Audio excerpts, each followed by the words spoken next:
Hello, everyone. Welcome to Airway Circle Radio. This is episode 3 of Beauty and Breathing. I am your host today, Dr. Jennifer Hobson from the Hobson Institute, here to interview Dr. Martha Cortes from New York City. Dr. Martha, thank you so much for joining us. Thank you so much. I'm so happy to be here. Just a little bit about Dr. Cortes's background, so you are an understanding. She is a general cosmetic, biological, neuromuscular, and laser dentist who subspecializes in the treatment of sleep breathing disorders and temporomandibular disorders. Her methods include non-surgical techniques to treat the TMD, as well as facial airway enhancement remodeling techniques designed to treat sleep apnea, which we'll be talking about today. As a multi-boarded practitioner and lecturer, Dr. Cortes does not just focus on the teeth. She considers your teeth and your body incorporating a biological edge in her approach, techniques, and practice.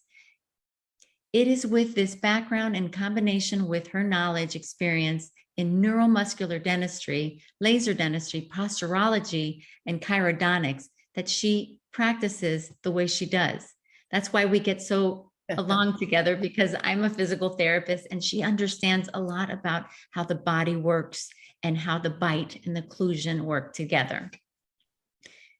Constantly studying new techniques, this woman is a dynamo. She is always learning.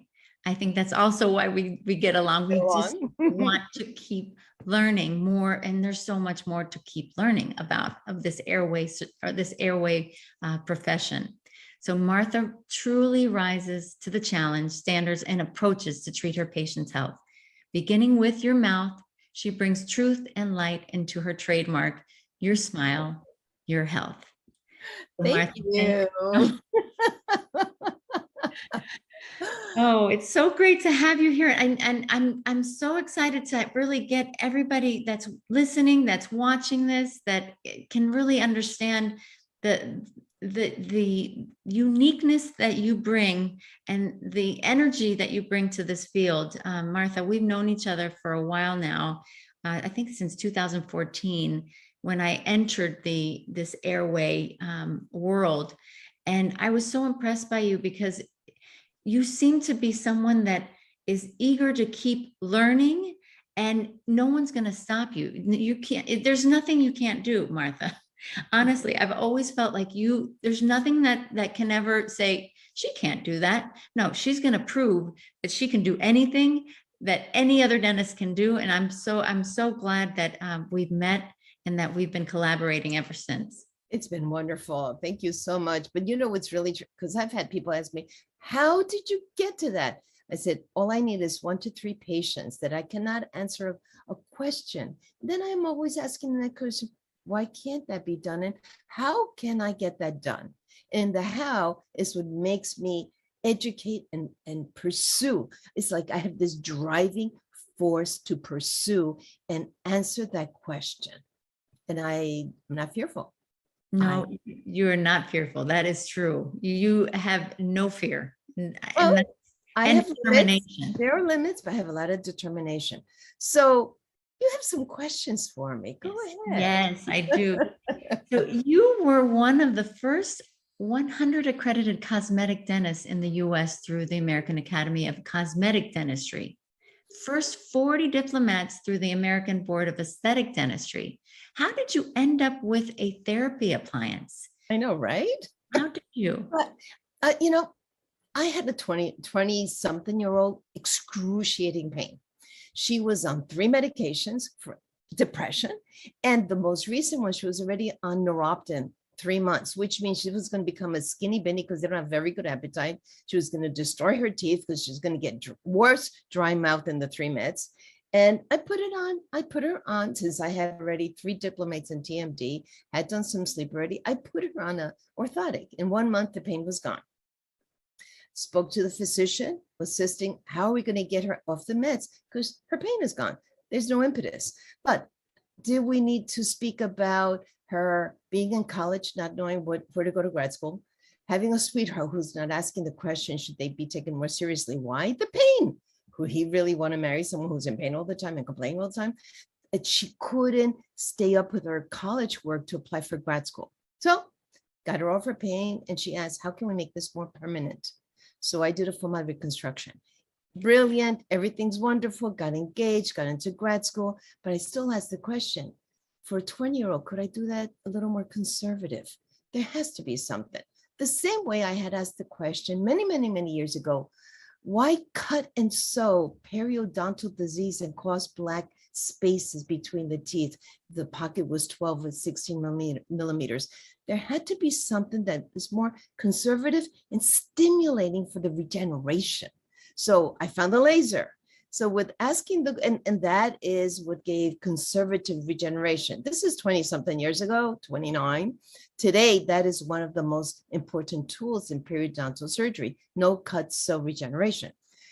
When I asked the question of the young woman, how can I do it? In walks the DNA with Dr. Singh. Conservative, 2009, 2010.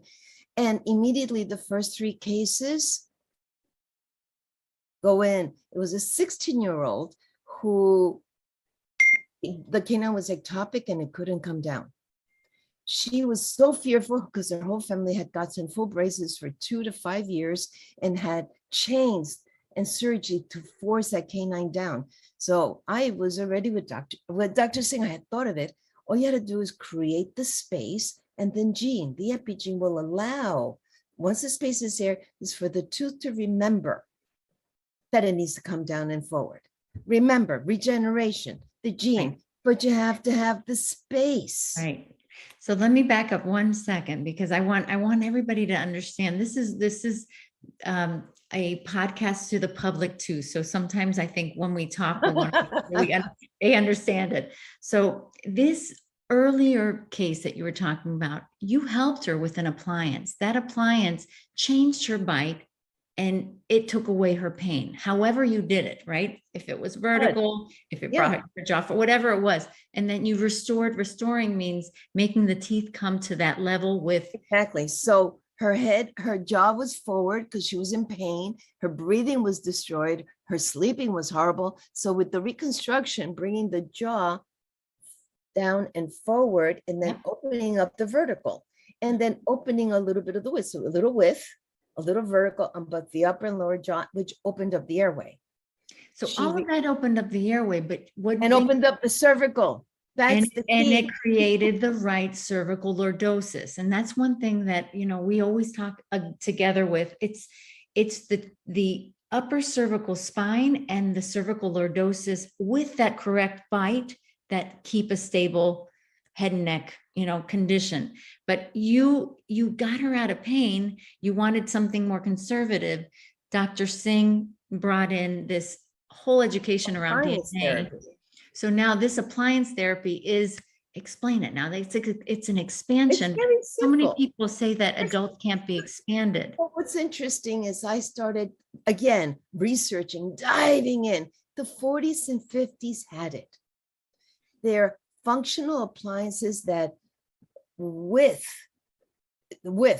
and then vertical is changed on the human, which then also changes the neck, because you're bringing the jaw's jammed forward. So you're allowing the jaw is jammed back and the head is forward. So then what happens, you're losing the lower jaw to come forward. It opens up the space. Again, Singh talked about it too, the vestibular space, opening up the space for the jaw, stimulate these sutures to widen, let the lower jaw come down and forward, which now opens up the vertical, let the teeth, they super erupt into their physiology, because when there isn't enough breath, the right swallow, not the right breathing to the nose, there's a survival mechanism that goes forward and into most the fear posture. So you're relaxing those shoulders, bringing the jaw forward, which allows now to open up the vertical, because you're opening with vertical, and then the head can actually position itself better on the neck. And then even with the help, you usually have a team get that C1 in the right position. All that opens up the airway, and the swallowing, and then they need, but nowadays, the emphasis on rebreathing, knowing breath, breath, breath, nose, nose, nose, you have to have space. So with these original appliances that Dr. Singh came in with, they're different designs. It's not just one. You open the width of the upper jaw, what happens opens up the nose. So sinusitis reverses. If there's even congestion, you can see mucoceles all reverse. Postnasal drops, the postnasal drip, actually, that was there for like 10 years. It takes a little longer, then it pours out, and all of a sudden it doesn't. Right. So So so as you were saying, the full mouth reconstruction made me realize I want width, I want vertical, then I want to bring that jaw down and forward and open up the posture. So a lot of these patients have grown 2 centimeters. right. So the what's interesting about what you're saying about the neck, now the base of the skull is where a lot of the cranial nerves come out. And the cranial nervous system is that automatic nervous system that we see, we hear, we swallow, we breathe. Well, when you're compressed like that woman was, that head goes forward, the jaw goes back, the airway's constricted, you're actually compressing that whole system. So that's why people end up having issues with these automatic functions. People like don't realize that they're not breathing right. They don't realize that they're tongue thrusting or grimace swallowing every single time, which we swallow up to 2,000 times a day. So doing that improperly causes this tension. So Martha, you are a skilled practitioner on this expansion device, and I know that you don't stop there. Is there other types of devices that you're using also to do this? You're someone that doesn't think that one device works on everybody, right? Well, again, you have to see who is the patient and what is it. So this whole realm, I was teaching already within 3 months with Dr. Singh. I was the first one to actually teach and certified for the DNA certification, but it wasn't DNA. It was reversing sleep apnea. My first 33 cases were reversing TMD, but I had the 3 diplomates already. So I knew which case selection. Also, it's also case selection and the remodeling and expansion. But there were some that no matter how much I was creating it, they wouldn't regenerate. I was like, we're giving them the space, we're giving them the breathing. It was the nose. So there are cases where we'll use the DNA in a face mask and then expand the lower also where it will open up. They need to learn how to breathe. They need to use their tongue. If they're tongue-tied, they are methyl tetrahydrofolate reductase enzyme deficient, which was all the way in their 6th week of neonatal. So we're going back all the way there. So these people, you also have to learn nutrition. You need to do the methylfolate with the B12 and it energizes them. But there's still some people that it just doesn't work. So then there were other braces that were a little more forceful that I do. And in some, the question is, how much do you need to open? Because 5 millimeters, 6 millimeters, we can do the DNA, but there's some cases we couldn't do. Their nose was just so stuck. So then we had the ENT. Then we worked with several ENTs, opening in about 3 months, 6 months, 1 year was great. Then some of them shrunk. So there are some cases that you have to actually put implants in and skeletally open, because that the EC, is that the maxillary skeletal skeletal expander. And I base it on a rhinomanometry measurement, because there are some that just don't. And it's so interesting because there's these little lines all about measurements, just like the K7 when I did neuromuscular. If you can't measure it, it's just an opinion. Well, we're measuring it. And it even shows you when the posture is involved, because you should know if you don't nasal correctly, your posture goes off. Are you kidding me? It's true. It's true. It's the whole, that's where we come into play a lot, because you send me patients that need this nasal breathing training, and the majority of them are all narrowed, right? I can tell you, I'm a breathing patient too. So I've gone through all of this training myself as a patient. But when you cannot breathe through your nose, your mouth parts, you open your mouth just a little bit and it starts to use the improper muscles of the neck and the chest. Your scalenes get tight. These muscles right along the sides start to elevate your rib cage. So you're inflated and you're high and you're breathing up here. You're not getting to all of the areas of your lungs, and your rib cage is staying in an elevated position. So when you send patients for breathing retraining, I am educating them on how to unplug their nose, how to open up what they have. Of course, What many they of them have. what they have. Hopefully, they either get nasal surgery as well, or this, it sounds like the MSC also opens up the nose. Is that right, Really Martha? does. More than 30%. It's really interesting because we have the DNA that's done it and we accomplished it, but there were some patients that didn't. So we needed to look why, what the difference is, what measurable. And those patients that it's horrible breathing, horrible posture, and it's not a scoliosis, it's a nasal cycling problem that causes the posturing issue. Those we can open up, but then we have to sustain it also. So all of these things are not as easy as perceived, but they're doable. But the question is always asking, who's the patient? What do they need? Why do they need it? How can we get there? And the MSC, I would like to know how much opening in the back of the nose does it actually do? that's exactly the secret. Because you don't put the MSC plus the soft palate, it's always on the hard palate. Yeah. And then actually, I thought it opened up more in the front, but we're getting perception, because we're still measuring these things, that the posterior pharyngeal space open. So we're getting the posterior to open, which originally only the ENT were the ones to be able to open that. But again, the question is, once we get them, once we hold them, how much are they going to sustain? Because I want to see also what 1 to 2 years look like. And the MSC practitioners, there's very few in the United States. And of course, How old is this technique, Martha? no, Dr. Moon came out with the MSC in 03, 07, wait, Okay. 07-ish. And it's been around, it's just the number of people trained. So of course, I found the one that's done either 3,000 or 8,000. I couldn't get the right. All I know is that he has about 10 doctors that work with him. So what happens, he does 40 to 80 patients a day, because Wow. So I think he does 800 a year, and then three, it's really quite a bit, because that's 10 patients, 40, 80 that he sees, but it's about 10 that he actually does. And then I think it is closer, someplace between 3,000 to 8,000. So I'm working under him to learn. So we as a group bring him in. It's extraordinary, but what he has done is shocking. So he has, I have a few cases right now in my practice as a PT that I'm doing, myofunctional therapy and breathing retraining. And I'm shocked at how wide the gap is between the front teeth.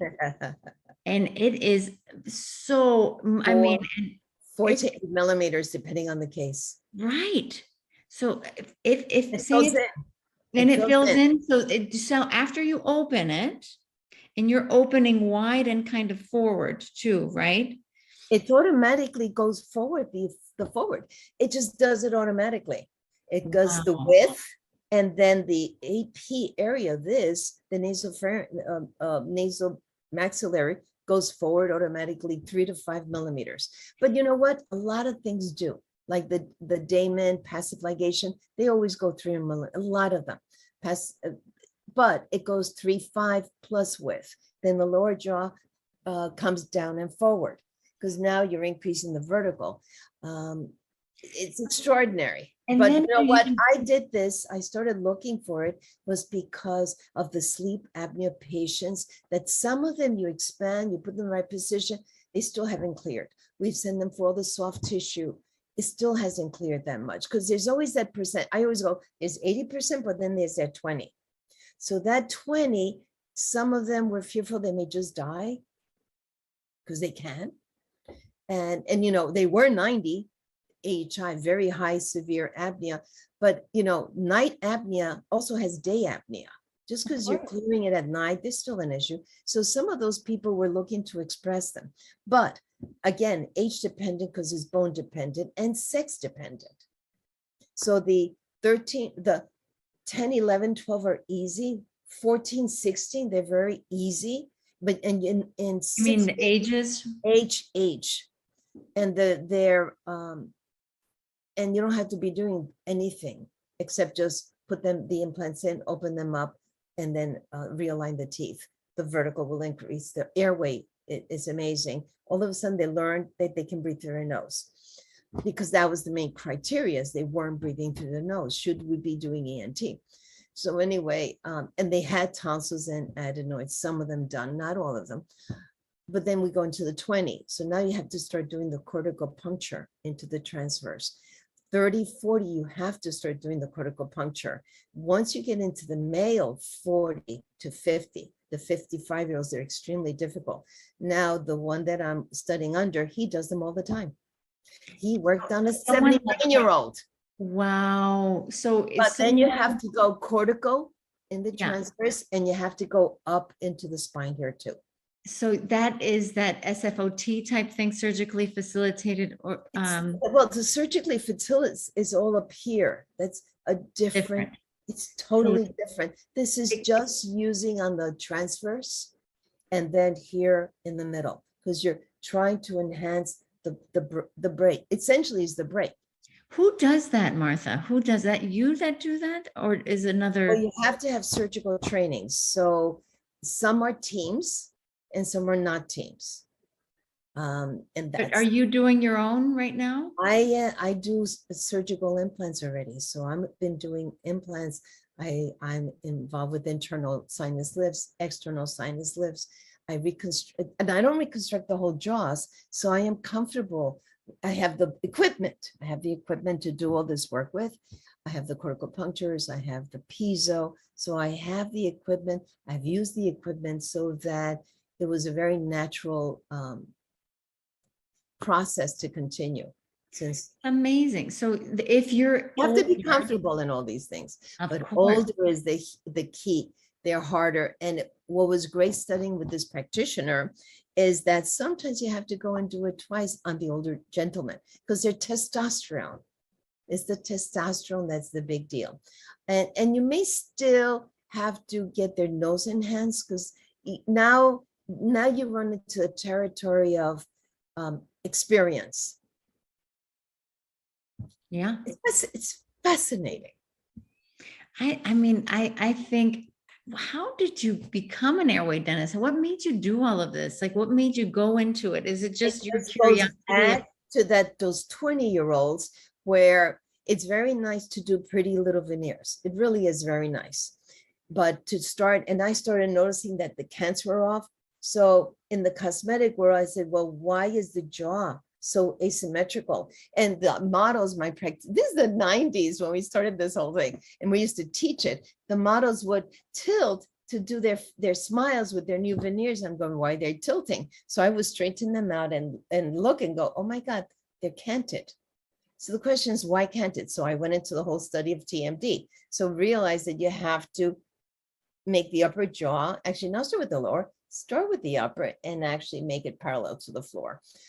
Get the internal and external rotations, the temporal plate correct. So again, either do it with porcelain or you do it with an appliance. See, that's it. What do you do it with? And sometimes what makes us unique is that, like right now, we're doing osseous remodeling, reversing sleep apnea with the appliance, then we are enhancing them with zirconium implants as we bring the jaw down and forward. So we just got a lot of things out of the way. And you have to know when to take teeth out in and put teeth in. And then you have to know, like I have a young boy, he's not young, he's 14, 15. His 4 teeth, because it was so constricted, the roots were barely developed. Mm. There was no way I could put braces on him. There was no way I could even put the DNA may not enhance him enough. So I ended up doing MSC and not touch those front teeth and just total epigene, create the space, the roots will get longer. Used a little bit of passive ligation to keep those little 4 teeth in place. The case is magnificent. That's fascinating. So But you're you have saying, to know when to do what, and it's not simple. Another one we started where she had so much infection in her jaw. She had apical surgeries that the mercury silver had lifted out, multiple cysts, lobulated cysts with multiple 5 root canals and 2 more root, and she's only 30 something. So that infection had to go. So I had to start with the infection first, remove all the infection, take the teeth out, and simultaneously put zirconium implants because you had to hold the space. Otherwise, you're going to be doing the whole thing of it, taking teeth out, putting the bone graft, waiting, put the implants, put some, and then there was the spacing, the little theater pink around the teeth would disappear, would go flat. So I did it all one by one, but at the same time to maintain the tissue, maintain the bone, and the bone regenerate. I know she wasn't really developed, but she really didn't have any. She was tall, beautiful, So what I did is I enhanced the lower jaw with a little bit of a passive ligation, a braces. Her lower jaw came down and forward. She looks longer, taller, and she breathes better. So it's a way of, and I'm showing this at the SDS study group, in-person study group in the end of June, June 24th, 25th through SDS Sleep Dental Solution. I'm giving this lecture presentation on combining osseous remodeling with surgical enhancement, but it's mostly surgery for infection and expansion. But the jaws are changing. You see the face changing, because that's my whole thing. I want to see what enhancement and health. How do you improve the health of these people? Airway first, nasal first, infection out. it's amazing how much more beautiful they become, like breathing and beauty, right? Go hand in hand.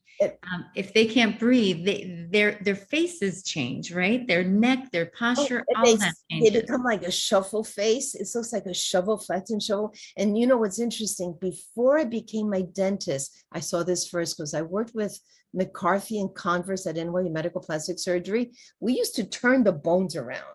We used to cut and paste a new face.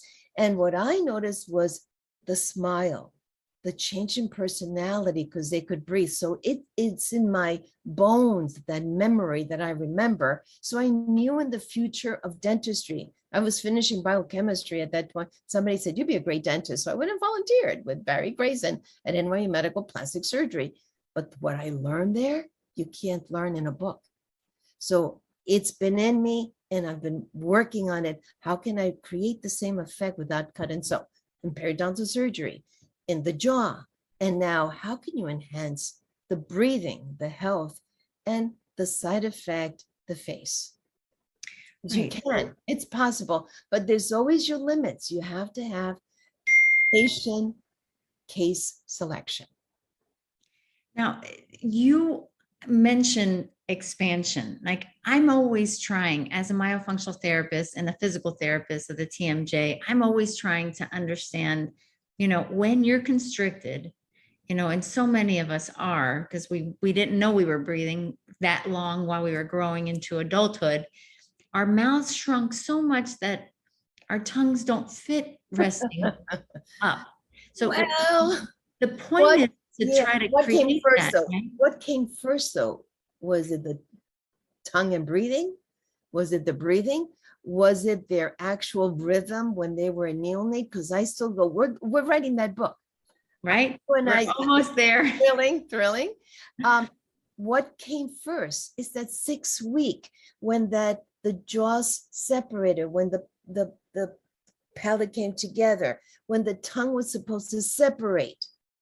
And if that frenum, like the webbing of fingers, we have a tongue tie is a hand that doesn't have fingers because it didn't separate. It has that webbing. That didn't allow the upper jaw to develop, didn't allow the jaw to come forward, didn't allow the latching, changed the rhythm of breathing. And supposedly we have a natural rhythm, a cranial rhythm. It's not there. So that's why these kind of humans, we are working and working. And you know what? Those kind of humans will always be an art in progress. And that's a way to look at them. They are an art in progress, and we're working on the inside of the sculpture for the outside sculpture to be enhanced, to be the best that it can be. And that's why we used to call epigene orthodontics. We used to call it epi because you're up-regulating the breath. So let me let me let me try to summarize for the public. I think I understand. So what you do as an airway dentist, airway centric dentist, you're creating an airway that's really compromised by using appliance therapy and some surgical techniques to allow even adults to expand. We know that children can expand easy because they're still growing, but adults can actually expand their palates and also bring their jaw forward with appliance therapy to create that proper airway so that the head and neck and the mouth fit appropriately in the right curvatures. All of that reduces tension, allows nasal breathing, and it's possible even as an adult without, orthognathic or jaw reconstruction. That's the extreme when someone's so compromised. It's not the extreme. Some people choose it because what happens, it's a little easier and a little faster. But the question still, but it's a little more caustic in many different ways, but they still need to learn how to breathe. Right. They still need to know how to place their tongue correctly. They have to do the exercise before the tongue tie releases. Some of them need it 3 times. They had it as a child. It wasn't loose the way it's supposed to. It held their fascia. So they've always been inclined a little because the tongue tie held them back. Their breath held them back. Their incorrect placement of the tongue and their correct eating. They slap around the food. Like it's fun. It's interesting, not funny. So it's not simple, but it is. But I have to say those things because not every person is eligible to get all these things. Some of them, sometimes it is because they have to be willing to put the work in. If they're not willing to put the work in, it doesn't work if it's just dentistry, right? If it's just, right, no. You don't train the nose, you don't train the tongue posture. It's like you created the structure, but the function isn't there because the pattern of neurological breathing and swallowing are set and they need to be relearned. And that's the brain. They're remapping their brain. Even their cranial nerves, they're resetting the cranial nerves. They're resetting the vagus 7 and 5, because breathing through the accessory muscles, as you were showing the scalings, it's the facial nerve. So therefore, they never transferred over because facial nerve breathing is more like an infantile swallow and infantile breathing. They never transferred over to 7, trigeminal. So that's why those froggy, have you seen the froggy mouth lips? Those work because it transfers you from the 7th to this, from the 8th, from the facial nerve, cranial nerve into the trigeminal, which is grown-up breathing, swallowing. Yeah. Yeah. So, and just so everybody understands who's listening, tongue tie is something that people don't really know much about in the general public, but in the airway field, I'm also someone that was tongue tied and have many patients that are tongue tied. And tongue tied just means that that little frenulum, that cord underneath the tongue, is tight, creating a lower tongue posture. Lower tongue postures create a narrow jaw, and a narrow jaw allows the tongue to only kind of stay low. So you just are perpetually, you're always going to have an issue with a low tongue and an airway compromise. The airway should be supported by the back of the tongue. And when the tongue is tied, it's too low. The tongue is what spreads the palate wide. Every swallow, if it's done properly, every time it rests, as our mouth grows, it should grow naturally. That your tongue, your teeth, your lips should be the perfect braces, right, Martha? It should Absolutely work that way. And how do they know? They tongue thrust. There's a little space in the front because the tongue peaks. Or they're grinding, they're clenching. It's now not only just the tongue, not only now the swallow, but now their brain is not getting enough oxygen. How does that show? A little anxiety, prefrontal cortex issues, a little anxiety. If it stays too long, depression. If they're going into the survival mechanism of going forward, that C compression, again, anxiety, depression, headaches, migraines, all because of the compression. So I love C1, C2. I did my master's thesis for the International College of Craniomandibular Orthopedics. Why? Because I knew you cannot get the bite if the first bite going like this. No, you have to, I take them out of the seat, stand them up, and put everything where it should be, because you have to have the C1, C2, the occiput, the skull, the first little atlet, the first little vertebra, and the second in the right spacing. And when I teach, I'm a clinical advisor for Vivos, and I get to see so many cases. It's so exciting because my clinical doctors that I assist in just understanding the case, knowing where to go and where there may be issues or what do we need to address.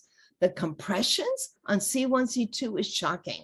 1 millimeter where the vertebra, the little process is now pushing into the skull and denting it. There's a dent because of the vertebra. Yep. Are you kidding me? We call that static atlas. You know, I teach Static Mariano atlas. Roccabato's work, and the atlas, the first C1, you know, because of that compression gets stuck up there. And as you move your head, you Look at should this. have a movement of those upper cervical spine joints. And when it's stuck like that, the nerves that leave right there aren't getting proper circulation, aren't And they're getting getting proper. adhesions, and the feedback system of those little the Golgi apparatuses and the Cappuccinis right there. There's like 200 in between there, like C1, C2 onto the occiput. They get improper feedback, improper brainstem feedback. And the thing is, it's perceived as pain and ache. So now are they going to be put on low dose amitriptyline, low dose antidepressants? And does the pain now lead us to more depressants, antidepressants? Do we get stuck? Do we not breathe? You know, it could lead, you know, down so many roads that you have to have a team to assist. That's what I love about Martha. You've taught me so much. I mean, we've been working together. You understand what physical therapists can do, the upper cervical spine leveling, the jaw relaxation. You understand what myofunctional therapy can do to help support the airway, the tongue function, and the breathing. And you have the eyes. You bring in eye therapy when the patient needs it, and craniosacral therapy. You're just always looking out to create the perfect team for these patients, because it takes that. You got to do the team.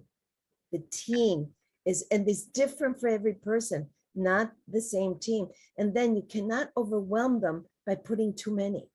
So you have to bring it in, the right timing. You have to decompress first. So Martha, you are one of the, I would say, very few that are doing all this work. The types of patients that this would help are sleep apnea patients, TMD patients, pain, cervical pain, cervical pain. And you see them, they're going, wait, they go like this. Yeah, they're not comfortable in their own bodies. They're going like right? this. They're going like this. And then they're cracking. They stand up and they're going, oh. I go, what are you doing? So just so the public can know there is help. Head and neck pain, you have to also understand that the dentist could be a very critical part of the team. And what Dr. Cortes does is a non-surgical approach to opening up the airway that creates the proper posture, the proper position of the tongue, and the space for the tongue and the airway support, so that all the symptoms start to reduce, and sleep apnea reduces, snoring reduces. These are techniques that if you can find someone, how do they find someone like you, Martha? What do they do to find someone like you? I know you're in New York. You're right at. But one of the things you and I are doing is in the book, we're going to put a website connected to the different people that they do. So one would be the website, and that would, the power of the tongue in the beginning, we were all tongue-tied.com. So that is a website that we're going to we have references. Airway Circle also has references. And then we have people like the Vivos Life, Therapeutics, Vivos Life. Then we have the Breathe Institute, Dr. Sagi. Then we have, there is so many different possibilities. But again, then we have Dr. Bronson with the ALF, Yes. the light wire, because the children, sometimes we can do that, or we can do a Vivos guides, or there's also companies like Healthy Start. There are different possibilities. I was one of my, somebody was reminding me of the AAPMD, the American. Well, we're speaking at that in September. Martha, you're part of the collaborative airway team that I created a team of practitioners that works together, just like you're mentioning, so that the public can understand and the other airway practitioners can learn how we work together, and what we provide, what part of the team, what services are we providing. So that's going to happen in September, and this field it's growing. It's growing and it's going to keep growing. And because the awareness, yes. Because in 2009 and 2010, when I did this, I looked like a witch again, talking about airway, talking about reversing sleep apnea, reversing TMD, because I knew it was possible. First with porcelain, but you don't have to do a full reconstruction. You have to ask the question, why were you grinding? Why were you snoring? What is that problem? What's that lower back pain? Why does the lower back pain also have a compression of right on C4, right? The compress the entire spine. The airway will compress the neck, but that goes all the way down. And then the ankle. And then if you're an athlete, what knee is going to go because of that compression? Or if you get a little older, what hip replacement are you going to need because you did not have it addressed early enough? So I don't freak out everybody all the time, but I freak them out a little bit sometimes because well, if you don't address that, you have that pin and needle right there on your left side, and that right knee is achy. But tell me about the arch on the left, your left arch. They're like, what are you talking about? I said, you already have those things. So why don't you address it by just lifting your skeleton? You lift, I said, just think about it. You lift your skeleton, you just took the pressure off that left hip. That right knee just got better because now you're creating the space that's being compressed, that's pushing everything out. What's what do they call lux when they the disc? Yeah, they sublux or All of them. Yeah, all of them. They all sublux. Why there's too much pressure and incorrect forces. So you got to lift them. And the best lift is the mouth because it is the terminal point of the spine. Yeah, that is what the teeth is. And it's not the bite. It is the jaws. It is the soft tissue. It is the airway. It is the cervical. And now reflect into the lumbar and now into the ankles. So that was postural. That I learned from Bricott in posturology in the year 2000. And it's amazing how much is really connected and the information is there.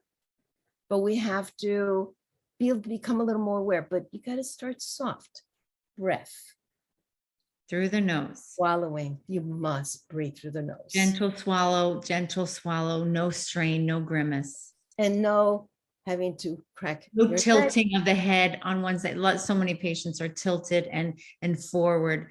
So Martha, thank you so much. This has been so enlightening. And I hope everybody here has learned a few things of what dentistry can do to help all of these symptoms reverse and go away. Dr. Martha Cortes, thank you so much for this wonderful. I have one more comment. Oh, please. Because I was my own patient. My face was longer. So I had a long face syndrome. So all the photos of my son when he was 3 and 4 and 4 years old, I had a long face and it was narrower. So with my therapy, and I had cluster headaches called hemiplasia, self-phalgia, because they were circadian. Then it turns out I had sleep apnea. I did not have adrenal fatigue. I did not have thyroid, hypothyroid, and all this other stuff. Of course, I was a dentist, and I was exposed to heavy metal, which makes the thyroid. But the second I took care of my sleep, expanded my jaws, reversed myself in 6-9 months to a 3 from a 24. Age 24 means I should have been big, fat football player, congested. But my family are sleep apneic. Did they ever tell us? No, because it's a secret. All families keep secrets. Uh, so all that I reversed, my face looks more Colombian. I have a Colombian face. Oh, that's right. Look, see, looks like I Yeah. look like a real Colombian now. Before it was so long and narrower, not subtle, but it was. That is epigenetic. That is raising the gene to a better one. Yeah. My belly that was forming Went the away. belly is the fight and the fight for breath in your Yeah. sleep. The headaches was the oxygen going down because the oxygen desaturation. It was an issue. Maybe I was getting even anxious without knowing that I was. All those things are feasible to reverse. Thank you. You're welcome. And I know that you can do it because we've been working together and I've seen so many people transform because of you. If anybody's in New York, The team. us. I love the team. That's right. Team. All right. Thank you so much, Dr. Thank you. Cortes. And everyone, we will be meeting next month with an interview of Dr. Karen Davidson. That's our next podcast. I want to tell you, thank you so much for being here, and we'll continue to bring you as much information and education around airway treatments and how you can help yourself and others improve your health. Thank you so much. Bye, everybody. Thank you so much.